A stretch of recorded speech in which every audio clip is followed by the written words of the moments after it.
2025 March 11 നടന്ന clerk എക്സൈസ്മെൻ ചോദ്യപേപ്പറാണ് നമ്മൾ നോക്കിക്കൊണ്ടിരിക്കുന്നത്. എല്ലാം 30ാമത്തെ ചോദ്യം. 2024 പാരീസ് ഒളിമ്പിക്സിൽ ഹോക്കിയിൽ വെങ്കല മെഡൽ നേടിയ മലയാളി താരം ആരാണ്? Correct answer option C, PR ശ്രീജേഷാണ്.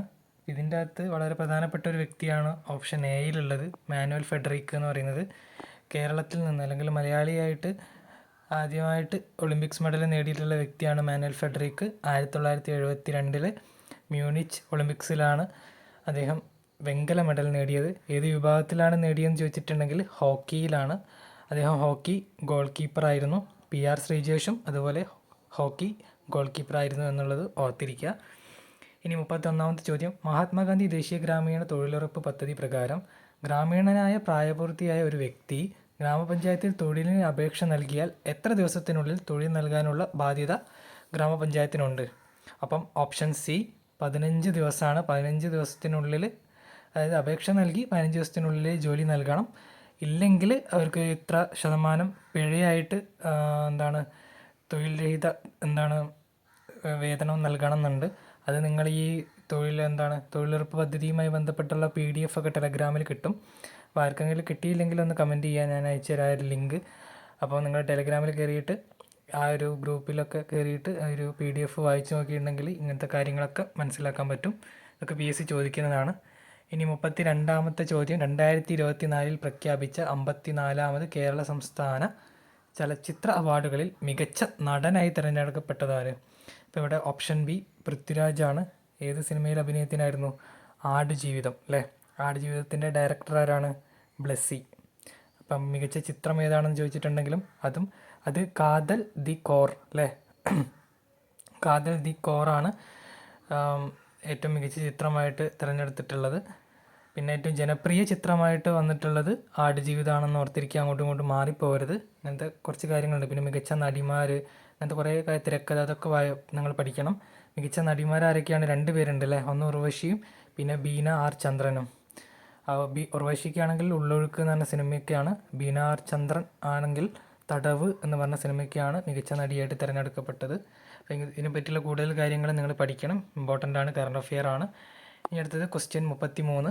താഴെ പറയുന്നവയിൽ കേരള സംസ്ഥാന വിവരാവകാശ കമ്മീഷനുമായി ബന്ധപ്പെട്ട യോജിക്കുന്ന പ്രസ്താവന അല്ലെങ്കിൽ പ്രസ്താവനകൾ ഏത്? ഇവിടെ കറക്റ്റ് ആൻസർ വരുന്നത് ഓപ്ഷൻ ഡി, ഇവയെല്ലാം. ഓക്കെ, അപ്പോൾ നമുക്ക് 3 സ്റ്റേറ്റ്മെൻറ്റ്സും നമുക്ക് വായിച്ച് നോക്കാം. 2005 വിവരാവകാശ നിയമം അനുസരിച്ച് കേരള സംസ്ഥാന സർക്കാർ രൂപീകരിച്ച ഒരു സ്വയം ഭരണാധികാര സ്ഥാപനമാണ് കേരള സംസ്ഥാന വിവരാവകാശ കമ്മീഷൻ അല്ലേ. ഇതൊരു ഭരണഘടനാ സ്ഥാപനമല്ല. വിവരാവകാശ കമ്മീഷൻ എന്ന് പറയുന്നത് ഒരു സ്വയം ഭരണാധികാര ഒരു സ്റ്റാറ്റ്യൂട്ടറി കമ്മീഷനാണെന്നുള്ളത് ഓർത്തിരിക്കുക.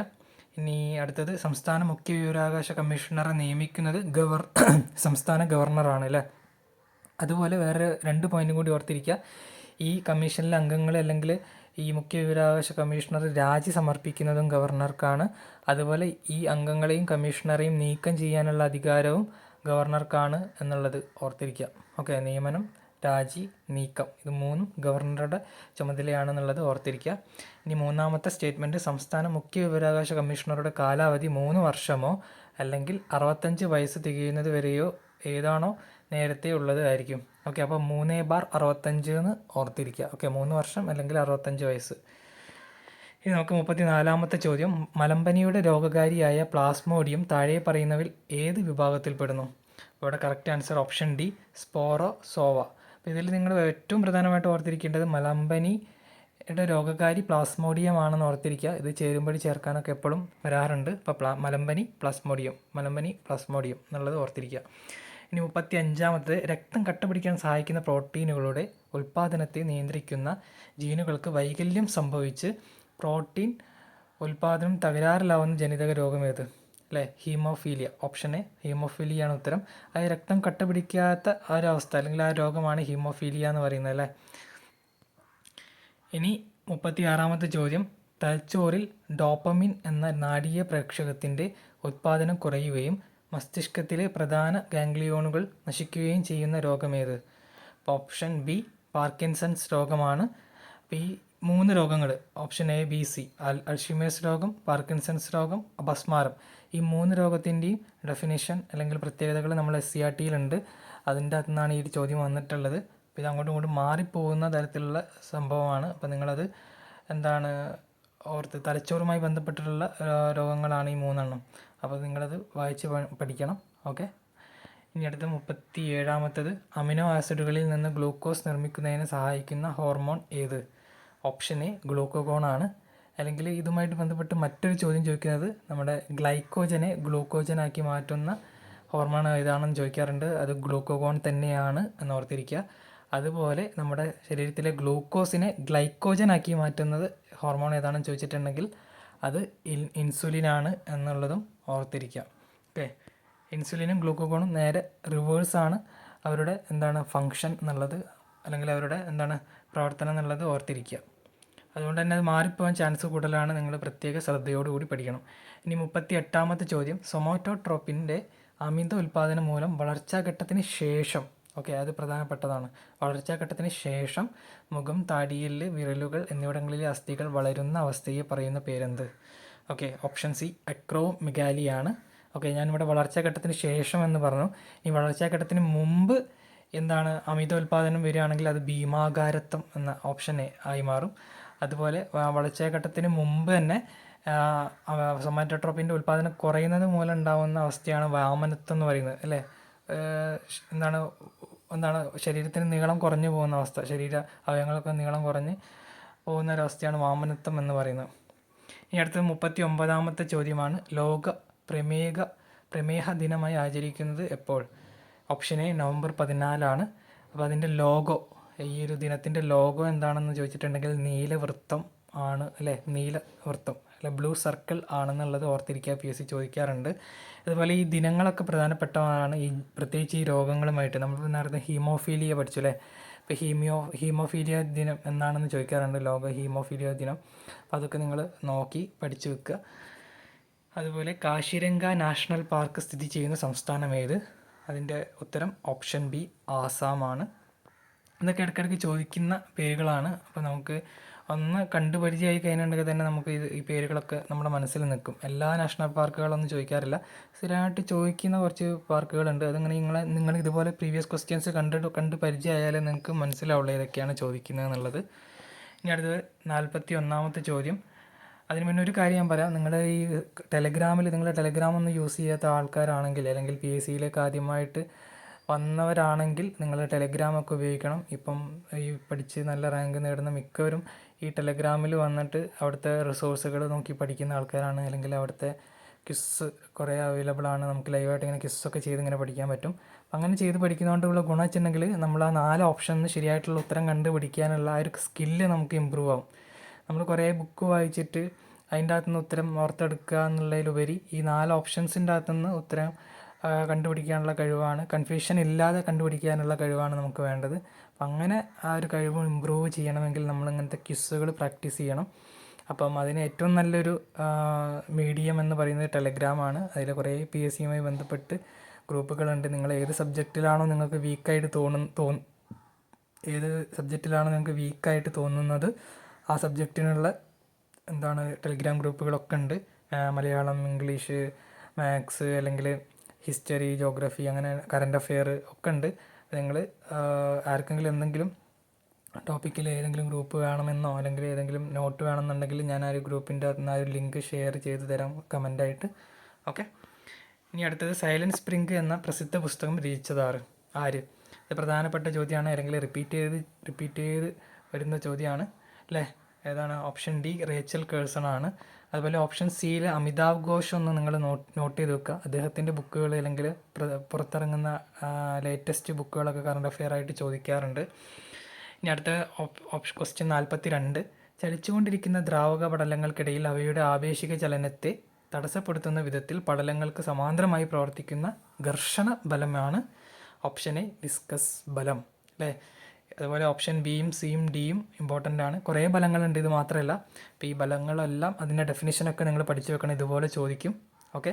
അതുപോലെ ഈ അഡിഷൻ ബലവും കൊഹിഷൻ ബലവും എന്താ വെച്ചിട്ടുണ്ടെങ്കിൽ അതിൻ്റെ ചില ഉദാഹരണങ്ങളും ചോദിക്കാം.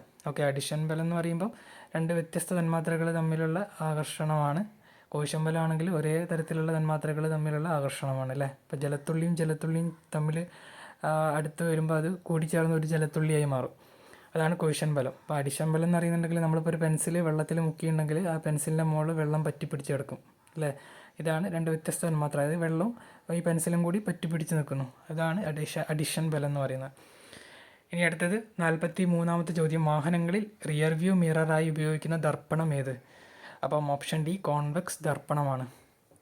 മിറർ എന്ന് പറഞ്ഞാൽ ദർപ്പണമാണെന്നുള്ളത് ഓർത്തിരിക്കുക. ഓക്കെ, പിന്നെ നമ്മൾ ഈ മിററും അതുപോലെ ലെൻസുമാണ് നമുക്ക് ഏറ്റവും കൂടുതൽ കൺഫ്യൂഷനായി പോകുന്നത്. അത് നിങ്ങൾ ഒരു ക്ലാരിറ്റിയോട് കൂടി പഠിച്ചുണ്ടാക്കണം. ഓക്കെ, മിററും ലെൻസും വളരെ ഇമ്പോർട്ടൻ്റ് ആണ്. പിന്നെ ഇതിൻ്റെയൊക്കെ ഈ ഉദാഹരണങ്ങൾ അതെന്തായാലും പഠിച്ചു വെക്കണം. ഓരോ ലെൻസും എവിടെയാണ് ഉപയോഗിക്കുന്നത്, അല്ലെങ്കിൽ ഓരോ മിററും എന്തൊക്കെ കാര്യങ്ങൾക്കാണ് ഉപയോഗിക്കുന്നത് അല്ലേ. ഷേവിങ് മിററായിട്ട്, അല്ലെങ്കിൽ ഡെൻറ്റിസ്റ്റ് ഉപയോഗിക്കുന്നത് അങ്ങനത്തെ, അല്ലെങ്കിൽ നമ്മുടെ ഓരോ നിരീക്ഷണങ്ങൾക്കായിട്ട് ഉപയോഗിക്കുന്ന, അല്ലെങ്കിൽ നമ്മുടെ ഡോറിൻ്റെ മുന്നിൽ ഉപയോഗിക്കുന്ന മിറർ, അങ്ങനത്തെ കുറേ കാര്യങ്ങളുണ്ട്. ഇതൊക്കെ നിങ്ങൾ പഠിച്ചു വെക്കുക. അതുപോലെ 44ാമത്തെ ചോദ്യം, താഴെ തന്നിട്ടുള്ളവയിൽ സ്ഥിതികോർജ്ജവുമായി ബന്ധപ്പെട്ടിട്ടുള്ള സന്ദർഭങ്ങൾ തിരഞ്ഞെടുക്കുക. അപ്പോൾ ഇവിടെ ഓപ്ഷൻ ബി 1ഉം 3ഉമാണ്. അതായത് അമർത്തിയ സ്പ്രിങ് അല്ലെങ്കിൽ ഡാമിൽ സംഭരിച്ചിട്ടുള്ള ജലം, ഇതൊക്കെ സ്ഥിതികോർജ്ജവുമായി ബന്ധപ്പെട്ടിട്ടുള്ളതാണ് അല്ലേ.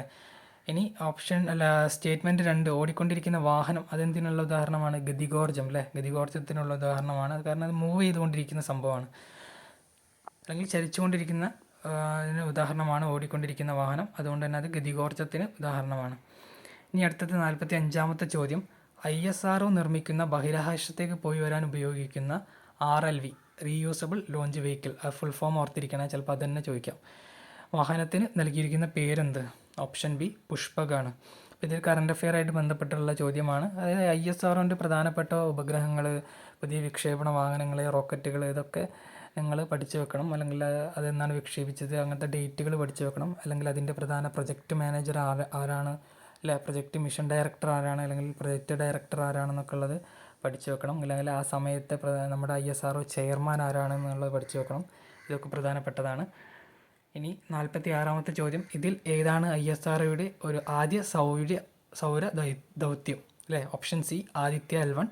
അപ്പോൾ ഈ ആദിത്യ L1 വളരെ പ്രധാനപ്പെട്ടതാണ്. അതിൻ്റെ വിക്ഷേപിച്ച തീയതി, അല്ലെങ്കിൽ അത് ലക്ഷ്യസ്ഥാനത്ത് എത്തിയ തീയതി, എത്ര ദിവസങ്ങൾ എടുത്തു അവിടെ എത്താൻ അല്ലേ, പിന്നെ അതിൻ്റെ അകത്ത് ഉപയോഗിച്ചിട്ടുള്ള പ്രധാന ഉപകരണങ്ങൾ എന്തൊക്കെയാണ്, അങ്ങനത്തെ കാര്യങ്ങളൊക്കെ നിങ്ങൾ പഠിച്ചു വെക്കണം. നേരത്തെ പറഞ്ഞ പോലെ അതിൻ്റെ പ്രൊജക്റ്റ് ഡയറക്ടർ അല്ലെങ്കിൽ ISRO ചെയർമാൻ ആ സമയത്ത് ആര്, ഇതൊക്കെ പഠിക്കുക. ഇനി ആവർത്തന പട്ടിക അല്ലേ, 47ാമത്തെ ചോദ്യം, ആവർത്തന പട്ടികയിൽ ഗ്രൂപ്പിൽ മുകളിലേക്ക് പോകുന്തോറും ലോഹ ഗുണം, ഓപ്ഷൻ സി കുറയുന്നു അല്ലേ, അല്ലെങ്കിൽ തിരിച്ചു പറയാം, ഗ്രൂപ്പിൽ നിന്ന് താഴേക്ക് വരുന്തോറും ലോഹഗുണം കൂടുന്നു. അപ്പോൾ ഈ ആവർത്തന പട്ടികയിൽ നിന്ന് മുകളിൽ നിന്ന് താഴോട്ടേക്കും, അല്ലെങ്കിൽ താഴെ നിന്ന് മുകളിലോട്ട്, അതുപോലെ ഇടത്തുനിന്ന് വലത്തോട്ടേക്കും വലത്തുനിന്ന് ഇടത്തോട്ടേക്കും പോകുന്നതിനനുസരിച്ച് മൂലകങ്ങളുടെ ചില പ്രത്യേകതകൾ കൂടുകയും കുറയുകയും ചെയ്യുന്നുണ്ട്. അതെന്തൊക്കെയാണെന്നുള്ളത് മുഴുവൻ നിങ്ങൾ പഠിച്ചു വെക്കണം. ഓക്കെ, അങ്ങനെ ഈ ഒരു ചോദ്യമേഖല ഇടയ്ക്ക് ചോദിക്കാറുണ്ട്, കെമിസ്ട്രി ആയിട്ട് ബന്ധപ്പെട്ടിട്ടുള്ളതാണ്. ഓക്കെ, നമ്മൾ പീരിയോഡിക് ടേബിളാണ് ഇവിടെ ഉദ്ദേശിച്ചത്, ആവർത്തന പട്ടിക എന്ന് പറയുന്നത്. ഓക്കെ, ഇനി അടുത്തത് ക്വസ്റ്റ്യൻ 48, അമോണിയം സൾഫേറ്റ് എന്താണ്? ഒരു ഓപ്ഷൻ ബി അസിഡിക് ലവണമാണ് എന്നുള്ളത് ഓർത്തിരിക്കുക. അടുത്ത 49ാമത്തെ ചോദ്യം, നാഡീവ്യവസ്ഥയ്ക്ക് ഉത്തേജനം നൽകുന്ന ഏത് ആൽക്കലോയിഡാണ് ചായയിലും കാപ്പിയിലും അടങ്ങിയിരിക്കുന്നത്? Option D caffeine. ഇനി അടുത്ത് 50ാമത്തെ ചോദ്യം, താഴെ പറയുന്നവയിൽ ഏതാണ് രാസമാറ്റത്തെ പ്രതിനിധീകരിക്കാത്തത്? ഓക്കെ, അപ്പോൾ 2 തരം മാറ്റങ്ങളുണ്ട്, രാസമാറ്റമുണ്ട്, ഭൗതിക മാറ്റമുണ്ട് അല്ലേ. രാസമാറ്റം എന്ന് പറയുന്നത് ഒരു വസ്തു വേറൊരു വസ്തുവായിട്ട് കംപ്ലീറ്റ്ലി മാറുന്നതാണ്. അതിനെ നമുക്ക് തിരിച്ച് പഴയ വസ്തുവാക്കാൻ പറ്റില്ല. അതായത് ഭൗതിക മാറ്റം എന്ന് പറയുന്നത് അതിൻ്റെ ഒരു സ്ട്രക്ചറും കാര്യങ്ങളൊക്കെ മാറ്റുന്ന അല്ലെങ്കിൽ അതിൻ്റെ ഒരു രൂപം മാറുകയാണ് ചെയ്യുന്നത്.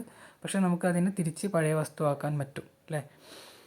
ഇപ്പം ഓപ്ഷൻ ഡി ജലം ഐസാകുന്ന പ്രക്രിയ അല്ലേ. അതായത് ജലം ഐസാവുന്നു, അതിനെ നമുക്ക് തിരിച്ച് ഐസിനെ വീണ്ടും നമുക്ക് ജലമാക്കി മാറ്റാൻ പറ്റും. അതായത് ഒരു ഭൗതിക മാറ്റത്തിനുള്ള ഉദാഹരണമാണ്. അപ്പോൾ അതുകൊണ്ടാണ് അവിടെ ഉത്തരമായിട്ട് വരുന്നത്.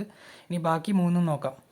ഇലകൾ കത്തിക്കുന്നത് അല്ലേ, ഇലകൾ കത്തിച്ച് കഴിഞ്ഞാൽ ചാരമായി മാറും, ചാരത്തിനെ നമുക്ക് വീണ്ടും ഇലയാക്കി മാറ്റാൻ പറ്റില്ല, സോ രാസമാറ്റം.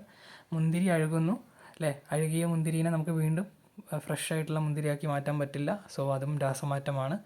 ഇനി പുതുതായി മുറിച്ച വാഴപ്പഴം തവിട്ട് നിറമാവുന്നു അല്ലേ, തവിട്ട് നിറമായ പഴത്തിനെ വീണ്ടും നമ്മൾ ഒരു ഫ്രഷ് പഴമാക്കാൻ നമുക്ക് പറ്റില്ല, അതുകൊണ്ട് അതും രാസമാറ്റമാണ്. ഇനി 51ാമത്തെ ചോദ്യം, വായു കുമിളകൾ താഴെ നിന്ന് ജലത്തിൻ്റെ ഉപരിതലത്തിലേക്ക് നീങ്ങുമ്പോൾ വികസിക്കുന്നു. ഇത് ഏതിൻ്റെ ഉദാഹരണമാണ്? അല്ല, ഇങ്ങനത്തെ കുറേ നിയമങ്ങൾ നമ്മൾ പഠിച്ചിട്ടുണ്ടല്ലോ. ബോയിൽ നിയമം, ചാൾസ് നിയമം, അവഗാഡ്രോ നിയമം, ഗ്രഹാം നിയമം. ഈ ഓപ്ഷൻ എ ബോയിൽ നിയമമാണ് ഇവിടെ ഉത്തരമായി വരുന്നത്. അപ്പോൾ ഇവിടെ നമ്മൾ മനസ്സിലാക്കേണ്ടത്, ഒരു ജലം ഒരു സ്ഥലത്ത് ശേഖരിച്ച് വെക്കുമ്പോൾ ജലത്തിൻ്റെ ഏറ്റവും താഴ്ഭാഗത്ത് പ്രഷർ അല്ലെങ്കിൽ മർദ്ദം കൂടുതലും അതിൻ്റെ മുകൾ ഭാഗത്ത് മർദ്ദം കുറവായിരിക്കും എന്നുള്ളത് ആദ്യം മനസ്സിലാക്കുക. അപ്പോൾ ഒരു കുമിള ഒരു കുമിള താഴത്തുനിന്ന് മേലോട്ടേക്ക് വരുമ്പം പ്രഷർ കുറയുന്നത് കാരണം ആ കുമിളേൻ്റെ വ്യാപ്തം വലുതായി വരും, അല്ലെങ്കിൽ വ്യാപ്തം കൂടിക്കൂടി വരും, അല്ലെങ്കിൽ കുമിളേൻ്റെ സൈസ് വലുതായി വരും. അപ്പം ഇവിടെ ഈ ബോയിൽ നിയമം എന്ന് പറയുന്നത് അതാണ്. അതായത് നമ്മുടെ പ്രഷർ കുറയും തോറും വോളിയം അല്ലെങ്കിൽ വ്യാപ്തം കൂടും, അല്ലെങ്കിൽ തിരിച്ചും പറയാം. അത് എന്താണ്, നമ്മുടെ മർദ്ദം കൂടുമ്പം വ്യാപ്തം കുറയും. അതായത് വിപരീത അനുപാതത്തിലാണ് ഈ മർദ്ദവും വ്യാപ്തവും എന്നുള്ളത് ഓർത്തിരിക്കുക. അതുപോലെ ബാക്കി ഈ നിയമങ്ങളും ഇതുപോലെ നിങ്ങൾ പഠിച്ചു വെക്കണം. അതിൻ്റെ ഉദാഹരണങ്ങളും ഇതുപോലുള്ള ഉദാഹരണങ്ങളും പഠിച്ചു വെക്കണം. ഓക്കെ. ഇനി 52ാമത്തേത്, ചുവടെ നൽകിയിരിക്കുന്നവയിൽ ഏത് നോവലിലാണ് അള്ളാപ്പിച്ച മുല്ലാക്ക എന്ന കഥാപാത്രമുള്ളത്? ഓപ്ഷൻ ഡി ഖസാക്കിൻ്റെ ഇതിഹാസം. ആരാണ് ഖസാക്കിൻ്റെ ഇതിഹാസം എഴുതിയത്? OV വിജയൻ അല്ലേ. അപ്പം ഇതുപോലെ ഈ ഓരോ പ്രധാനപ്പെട്ട നോവലുകൾ, കഥകൾ, ഇതിൻ്റെ അകത്തുള്ള കഥാപാത്രങ്ങൾ PSC എപ്പോഴും ചോദിക്കാറുണ്ട്. അത് നമ്മുടെ സിലബസിലുള്ളതാണ്, അത് നിങ്ങൾ പഠിക്കണം. ഇനി ബാക്കി 3 ഓപ്ഷൻസ് നോക്കാം. സ്മാരകശിലകൾ എഴുതിയിട്ടുള്ള പുനത്തിൽ കുഞ്ഞബ്ദുള്ളിയാണ്. അതുപോലെ ദൈവത്തിൻ്റെ കണ്ണ് എന്ന കൃതി എഴുതിയിട്ടുള്ളത് NP മുഹമ്മദാണ്. അറബി പൊന്ന് എന്ന് പറഞ്ഞ കൃതി എഴുതിയിട്ടുള്ളത് 2 പേര് ചേർന്നിട്ടാണ്, MT വാസുദേവൻ നായരും NP മുഹമ്മദും. അത് ഓർത്തിരിക്കുക, അതും ചോദിക്കാറുണ്ട്, ഏതൊക്കെ എഴുത്തുകാർ ചേർന്നാണ് എഴുതിയിട്ടുള്ളത് എന്നുള്ളത്. അത് അടുത്തത് 53ാമത്തെ ചോദ്യം, മാധവ് ഗാഡ്ഗില്ലിൻ്റെ പശ്ചിമഘട്ടം ഒരു പ്രണയകഥ എന്ന കൃതിക്ക് അവതാരിക എഴുതിയത് ആരാണ്? Correct answer option C doctor MS Swaminathan. അപ്പോൾ ഈ നമ്മുടെ ഈ ഹരിത വിപ്ലവം എന്ന് പറയുന്ന പ്രധാനപ്പെട്ട ഒരു ടോപ്പിക്കാണ്. അതുമായിട്ട് ബന്ധപ്പെട്ടിട്ടുള്ളൊരു വ്യക്തിയാണ് MS സ്വാമിനാഥൻ. അദ്ദേഹം കുറച്ച് മുന്നേ മരിക്കുകയും ചെയ്തിട്ടുണ്ട്. അപ്പം അദ്ദേഹത്തെ പറ്റിയിട്ടും അല്ലെങ്കിൽ ഹരിത വിപ്ലവം എന്ന് പറഞ്ഞ ടോപ്പിക്കിനെ പറ്റിയിട്ടൊക്കെ PSC എപ്പോഴും ചോദിക്കാറുണ്ട്. അപ്പം അങ്ങനെയായിരിക്കാം ഈ ഒരു ചോദ്യം വന്നത്. അതുപോലെ ഈ മാധവ് ഗാഡ്ഗിൽ വളരെ ഇമ്പോർട്ടൻ്റ് ആയിട്ടുള്ളൊരു വ്യക്തിയാണ്. അതേമാതിരി കസ്തൂരിരംഗൻ ഈ അടുത്ത് മരിച്ചു അല്ലേ. അദ്ദേഹം വളരെ പശ്ചിമഘട്ടവുമായിട്ട് ബന്ധപ്പെട്ടുള്ള പ്രധാനപ്പെട്ട ഒരു വ്യക്തിത്വമാണ്. അപ്പോൾ അദ്ദേഹത്തെ പറ്റിയിട്ടുള്ള ചോദ്യങ്ങളും ഇനി ഈ കസ്തൂരിരംഗനെ പറ്റിയിട്ടുള്ള ചോദ്യങ്ങളും ഇനി വരുന്ന പരീക്ഷകളിൽ നിങ്ങൾക്ക് പ്രതീക്ഷിക്കാം. ഇനി 54ാമത്തെ ചോദ്യം, കേരളത്തിൽ ആദ്യമായി ISO സർട്ടിഫിക്കേഷൻ ലഭിച്ച റെയിൽവേ സ്റ്റേഷൻ ഏതാണ്? Option A Thiruvananthapuram central. Okay. ഈ ISO സർട്ടിഫിക്കറ്റ് ലഭിച്ച കളക്ട്രേറ്റുകളും ചോദിക്കാറുണ്ട് അല്ലേ. ആദ്യത്തെ കളക്ട്രേറ്റ് കോട്ടയമാണ്, രണ്ടാമത്തേത് തിരുവനന്തപുരമാണ്. അപ്പം അങ്ങനത്തെ ഈ ISO സർട്ടിഫിക്കേഷൻ വളരെ ഇമ്പോർട്ടൻ്റ് ആയിട്ടുള്ളൊരു മേഖലയാണെന്നുള്ളത് ഓർത്തിരിക്കുക. 55ാമത്തെ ചോദ്യം, 2023 പുരുഷ വിഭാഗം ഏഷ്യൻ ചാമ്പ്യൻസ് ട്രോഫി ഹോക്കി ടൂർണമെൻറ്റിൽ 3ാം സ്ഥാനത്ത് വന്ന രാജ്യം? അപ്പോൾ കറക്റ്റ് ആൻസർ ഓപ്ഷൻ ഡി ജപ്പാനാണ്. അപ്പോൾ ഇതിൽ 1ാം സ്ഥാനം വന്നിരിക്കുന്നത് ഇന്ത്യയാണ്. അതേപോലെ 2ാം സ്ഥാനത്ത് വന്നിരിക്കുന്നത് മലേഷ്യയാണ്. 3ാം സ്ഥാനത്ത് ജപ്പാൻ. ഈ 3 സ്ഥാനങ്ങളും ഓർത്തിരിക്കുക 2023. ഇനി 2024 ചാമ്പ്യൻസ് ട്രോഫിയിലെ ജേതാക്കൾ ആരൊക്കെയാണ്? 1ാമത് നമുക്കറിയാം ഇന്ത്യ തന്നെയാണ്, 2ാമത് ചൈനയാണ്, 3ാമത് പാകിസ്ഥാനാണ്. ഓക്കെ. അപ്പോൾ 2024 ആദ്യ 3 പൊസിഷനും ഓർത്തിരിക്കുക. ഒന്നുമില്ലെങ്കിലും 1ാം സ്ഥാനമെങ്കിലും നിങ്ങൾ ഓർത്തിരിക്കുക ഇന്ത്യയാണെന്നുള്ളത് 2023 2024. അത് പുരുഷ വിഭാഗമാണെന്ന് ഓർത്തിരിക്കുക. ഏഷ്യൻ ചാമ്പ്യൻസ് ട്രോഫി ആണെന്നുള്ളതും ഓർത്തിരിക്കുക. ഇനി 86ാമത്തെ ചോദ്യം, തിരുവനന്തപുരത്ത് നിന്ന് പ്രസിദ്ധീകൃതമായ ആദ്യ പത്രം ഏതാണ്? ഈ പത്രങ്ങൾ വളരെ ഇമ്പോർട്ടൻ്റ് ആണ്. Correct answer option A Kerala ചന്ദ്രികയാണ്. ഓക്കെ. അപ്പോൾ പത്രങ്ങളുമായി ബന്ധപ്പെട്ടുള്ള PDF അല്ലെങ്കിൽ വീഡിയോസൊക്കെ നിങ്ങൾ കാണുക. ഓക്കെ. ഇനി അടുത്തത് 57ാമത്തെ ചോദ്യം, സംസ്ഥാന കായിക ദിനം എന്നാണ്? Option C October 13 okay. ഈ ഒക്ടോബർ 13 ആരുടെ ജന്മദിനമാണ്? GV രാജ അല്ലേ, അല്ലെങ്കിൽ ഗോദവർമ്മ രാജ എന്ന് പറയുന്ന വ്യക്തിൻ്റെ ചുരുക്കപ്പേരാണ് GV രാജ എന്നുള്ളത്. അതും ഓർത്തിരിക്കണം. മുഴുവൻ നാമവും ചോദിക്കാറുണ്ട് PSC. അപ്പോൾ അദ്ദേഹം വളരെ പ്രധാനപ്പെട്ട ഒരു വ്യക്തിയാണ്. GV രാജനെ പറ്റിയുള്ള ഡീറ്റെയിൽസ് നിങ്ങൾ കൂടുതലായിട്ട് വായിച്ച് പഠിക്കണം. അദ്ദേഹത്തിൻ്റെ പ്രത്യേകതകളൊക്കെ സ്റ്റേറ്റ്മെൻ്റ് ആയിട്ട് ചോദിക്കാറുണ്ട്. ഇനി അതുപോലെ തന്നെ സംസ്ഥാന കായിക ദിനം പറഞ്ഞുകൊണ്ട് തന്നെ നമുക്ക് ദേശീയ കായിക ദിനവും പഠിക്കണം. അത് ഓഗസ്റ്റ് 29 അത് ആരുടെ ജന്മദിനമാണ്? അത് നമ്മുടെ ഹോക്കി മാന്ത്രികൻ ധ്യാൻ ചന്ദിൻ്റെ ജന്മദിനമാണെന്നുള്ളത് ഓർത്തിരിക്കുക. അപ്പോൾ അദ്ദേഹത്തിൻ്റെ പ്രത്യേകതകളും പഠിച്ചിരിക്കണം.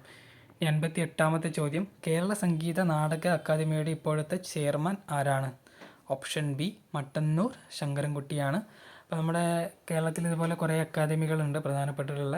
അപ്പോൾ അതിൻ്റെയൊക്കെ അല്ലെ സാഹിത്യ അക്കാദമി, ലളിതകലാ അക്കാദമി, ഫോക്ലോർ അക്കാദമി, അല്ലെങ്കിൽ ഫോക്ലോർ അക്കാദമി, അങ്ങനത്തെ കുറേ എന്താണ് അക്കാദമികളൊക്കെ ഉണ്ട്. അപ്പോൾ അതിൻ്റെയൊക്കെ ഈ ചെയർമാന്മാരെയൊക്കെ നിങ്ങൾ പഠിച്ചു വെക്കണം, PSC ചോദിക്കാറുണ്ട്.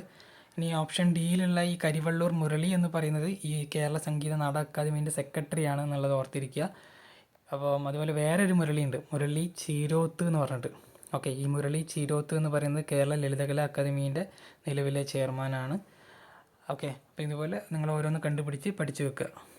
ഓക്കെ, ഇനി അടുത്തത് 59ാമത്തെ ചോദ്യം, കമ്പ്യൂട്ടർ ഉപയോക്താവും കമ്പ്യൂട്ടർ ഹാർഡ്വെയറും തമ്മിലുള്ള ഒരു ഇൻ്റർഫേസായി പ്രവർത്തിക്കുന്ന സോഫ്റ്റ്വെയർ ഏതാണ്? ഓപ്ഷൻ ബി ഓപ്പറേറ്റിംഗ് സിസ്റ്റമാണ്. ഓക്കെ, ഇതിൽ മറ്റ് ഓപ്ഷൻസ് നിങ്ങൾ പ്രാധാന്യത്തോടു കൂടി പഠിക്കണം. അതിൻ്റെ ഉദാഹരണങ്ങളുണ്ട് അല്ലേ.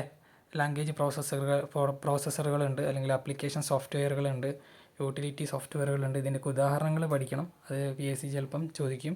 ഓക്കെ, ചോദിക്കാറുണ്ട്. ഇനി 60ാമത്തെ ചോദ്യം, വ്യത്യസ്ത പ്രോട്ടോക്കോളുകൾ പിന്തുടരുന്ന 2 നെറ്റ്വർക്കുകളെ തമ്മിൽ ബന്ധിപ്പിക്കാൻ ഉപയോഗിക്കുന്ന ഉപകരണത്തിൻ്റെ പേര് എഴുതുക.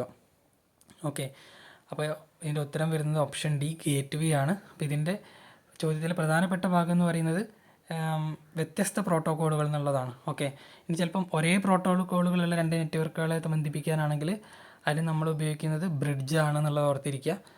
ഓക്കെ, ഇനി ഇതിൻ്റെ കൂടെ ഈ ഓപ്ഷൻസിൽ തന്നിട്ടുള്ള ഓരോ നെറ്റ്വർക്ക് ഉപകരണങ്ങളും അല്ലേ, നെറ്റ്വർക്ക് ഉപകരണങ്ങൾ എന്ന് പറഞ്ഞിട്ടുള്ള ടോപ്പിക്കിലുള്ള ചോദ്യമാണിത്. അപ്പോൾ ഈ പേരുകളൊക്കെ നിങ്ങൾ പഠിക്കണം. ഇതിൻ്റെ ഡെഫിനിഷൻസ്, ഇതിൻ്റെ യൂസ്, അല്ലെങ്കിൽ ഇത് തമ്മിലുള്ള വ്യത്യാസം എന്താണ്, അല്ലെങ്കിൽ ഇതുമായി ബന്ധപ്പെട്ട് പ്രീവിയസ് ആയിട്ട് PSC ചോദിച്ചിട്ടുള്ള ചോദ്യങ്ങൾ ഏതൊക്കെയാണെന്നൊക്കെയുള്ളത് നിങ്ങൾ പഠിക്കണം.